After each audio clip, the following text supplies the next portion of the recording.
अस्सलाम वालेकुम। उम्मीद है कि आप सब खैरियत से होंगे और अपने घरों में खुश होंगे। अल्लाह ताला इसी तरह आप लोगों को अपने घरों में खुश व आबाद रखे। तो आज मैं आप लोगों के साथ रशियन सैलेड की बहुत ही इजी और जल्दी से बन जाने वाली रेसिपी शेयर करूंगी।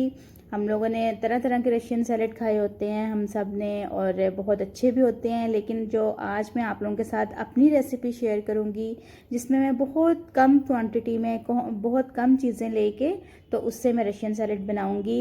मतलब ये कि हम लोगों को अगर हमारा दिल कर रहा हो खाने का तो हम लोगों को बाज़ार से स्पेशल उसके लिए कुछ लेना नहीं पड़ेगा। ये चीज़ें घरों में मौजूद होती हैं हर टाइम। तो आप लोगों ने सबसे पहले क्या करना है, आप लोग मेरे चैनल को सब्सक्राइब कर दें और बेल आइकन के बटन को प्रेस कर दें ताकि मेरी हर नई आने वाली वीडियो का नोटिफिकेशन आपको मिल सके।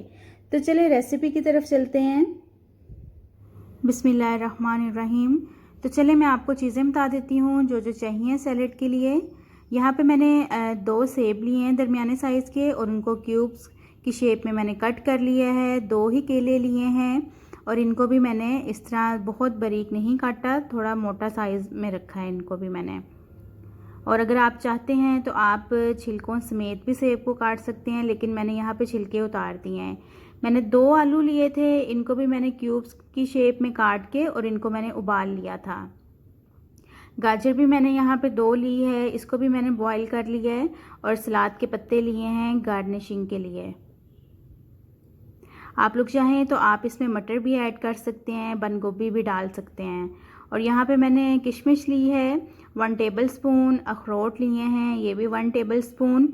अगर ये चॉइस है, ऑप्शनल है, अखरोट आप डालना चाहते हैं तो डाल लें वरना स्किप कर दें।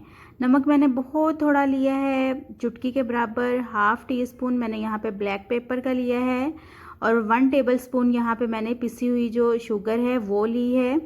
आप लोग ये क्वांटिटी कम ज़्यादा कर सकते हैं। 2 टेबलस्पून भर के मैंने मेयोनीज़ के लिए हैं, यहाँ पे मैंने सिंपल मेयोनीज़ इसमें यूज़ की है। और 2 टेबलस्पून ही मैंने भर के यहाँ पे क्रीम के लिए हैं। क्रीम आप कोई भी यूज़ कर सकते हैं। और इन सब चीज़ों की क्वांटिटी कम ज़्यादा आप लोग कर सकते हैं। तो एक बाउल मैंने ले लिया है, इसमें अब मैं सारी चीज़ें ऐड करूँगी, डालती जाऊँगी इसमें सारी चीज़ें। सबसे पहले इसमें हम लोग जो सब्जियां हैं, गाजरें और आलू मैंने उबाले थे वो इसमें मैं ऐड करूँगी।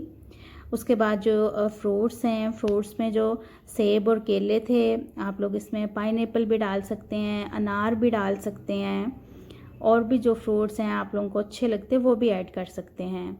अब यहाँ पे मैंने नमक, काली मिर्च और जो चीनी है वो डाल रही हूँ। काली मिर्च थोड़ी सी मैंने ज़्यादा डाली है, लेकिन आप लोग इसको कम डाल सकते हैं। किशमिश डाल रही हूँ और इसके साथ ही अखरोट भी ऐड कर दूँगी इसमें। बहुत आसान और जल्द बन जाने वाली रेसिपी है, कोई इतनी मेहनत नहीं इसमें करनी पड़ती।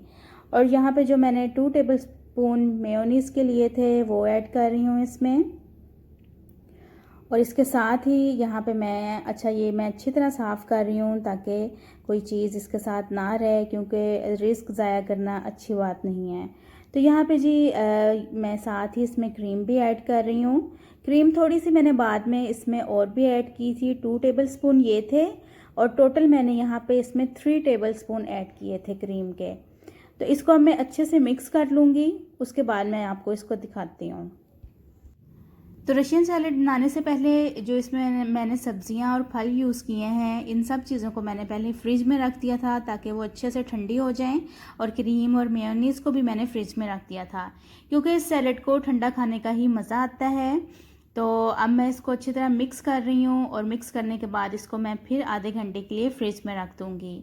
तो जो लोग मेरे चैनल पर नए हैं उनको वेलकम टू माय चैनल, और मेरे चैनल को सब्सक्राइब कर दें और बेल आइकन के बटन को प्रेस कर दें। तो ये देखें जी, अच्छे से मिक्स हो गया है हमारा जो रशियन सैलेड है, और इसमें क्रीम वगैरह सब चीज़ें अच्छे से मिक्स हो गई हैं। तो मैं इसकी अब फाइनल लुक आप लोगों के साथ शेयर करती हूँ। तो जी ये है इसकी फाइनल लुक। देखें माशाल्लाह से कितना अच्छा बना है और टेस्टी भी बहुत है। और आप लोगों ने सिर्फ एक चीज़ का ध्यान रखना है इसको बनाते हुए कि जो सब्जियां और फ्रूट्स इसमें हम लोगों ने शामिल किए हैं उनका जो साइज़ है वो थोड़ा बड़ा होना चाहिए। आपने छोटे साइज़ की कट नहीं करनी है, क्योंकि फिर वो ये है कि वो सारी आपस में मिक्स हो जाएंगी और टूट जाएंगी, जिसकी वजह से जो सैलेड है वो अच्छा नहीं बनेगा।